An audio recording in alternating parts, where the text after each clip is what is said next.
এমন ভাবে সেন্সে দেশের মায়া মহব্বত এমন ভাবে কলিজায় ঢুকছে, দ্বিতীয়বার কোন স্বৈরাচারী দেশের ভিতরে আমাদেরকে মাথা নত করাইতে পারবে না।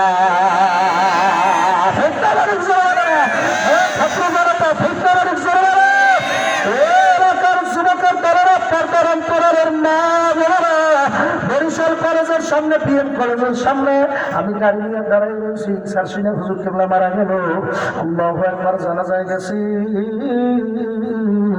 গাড়ি নিয়ে যখন নাকি বাড়ির দিকে রওনা করছে, ইউনিভার্সিটির ছাত্ররা একেবারে হুজুর আপনাকে আমরা চিনছি, 3 ঘন্টা এখানে বসে থাকা লাগবে। এই দেশ থেকে স্বৈরাচার বিদায় না করা পর্যন্ত আমরা কলেজের ময়দান ছাড়বো না। স্বৈরাচার আছে না গেছে, এমনি মানুষ যাইতে চায়, কথা বলে না। যুবকেরা কথা ঠিক না আছে তো, যুবক সেই যুবকেরা এখন আছে, সেই যুবক আবু সাইদের মতো বুক পাইটা দিয়া পিঠ না পাইটা বুক পাইটা টাস টাস করে পরে বুকের ভিতরে নেছে।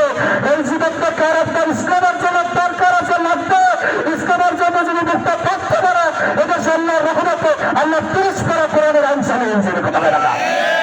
তখন আর এই দেশে কোনো ওয়াজ মাহফিল লাগবে না, লাগবে কোনো হুজুরের টাকাও দেওয়া লাগবে না।